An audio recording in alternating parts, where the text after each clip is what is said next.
Fais bien attention, la seule ambition d'Amazon, c'est de te bloquer ton compte.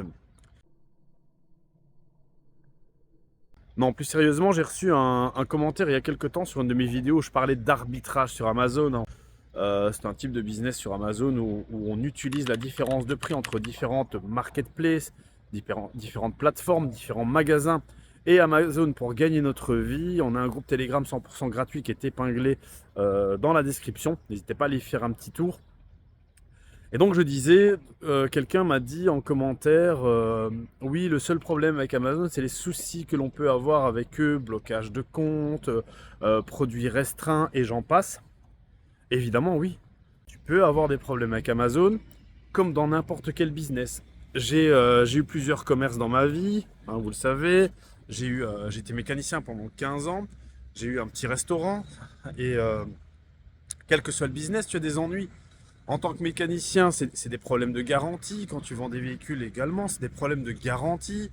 Dans un restaurant, c'est des problèmes de marchandises périssables, c'est des contrôles. Donc évidemment, tu as toujours des ennuis, quel que soit le business. Et on a souvent pour habitude de dire il n'y a qu'en ne faisant rien que l'on est tranquille, et ce n'est même pas vrai. Parce que même au chômage, tu vas avoir des ennuis. Donc c'est quoi la meilleure des solutions? C'est bosser, trouver un business qui te convient, qui te plaît, dans lequel tu vas gagner de l'argent et effectivement risquer des ennuis. Et ceux qui me connaissent le savent, hein, je le dis constamment, le métier d'entrepreneur, si on devait le qualifier, c'est résoudre des problèmes.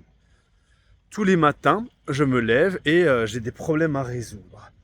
Tu sais, quand tu es commerçant, ben, trouver de la marchandise, c'est un problème. Tu te lèves le matin, tu dois le résoudre. Problème à différents niveaux. Je dis pas que c'est...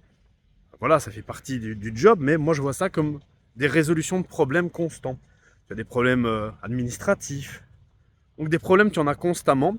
Et un bon entrepreneur résout des nouveaux problèmes chaque jour. Tandis qu'un mauvais entrepreneur va essayer de résoudre le même problème pendant un nombre infini de jours. Et ça, c'est la différence entre un bon et un mauvais entrepreneur. Donc, ben, quelle est la meilleure des options? Ne rien faire et quand même avoir des emmerdes, hein, comme je l'ai dit, même au chômage, tu as des ennuis. On veut te faire sauter ton chômage, tu dois justifier tes recherches d'emploi. Donc, même en ne faisant rien, tu vas avoir des emmerdes. En tant qu'employé, tu vas avoir des emmerdes aussi. Tu vas avoir des conflits avec tes collègues, tu peux avoir des conflits avec ton patron, tu peux avoir des conflits avec un petit peu tout le monde.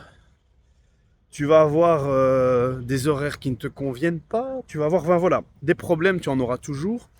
Donc, ben, de toutes ces options, donc avoir des problèmes en tant qu'employé et au final n'avoir que peu ou pas de liberté, avoir des problèmes en tant que chômeur et au final vivre une vie médiocre et dans le constant manque d'argent, ou alors avoir des problèmes en tant qu'entrepreneur, risquer beaucoup de problèmes en tant qu'entrepreneur, mais en échange, gagner beaucoup en liberté et en gain.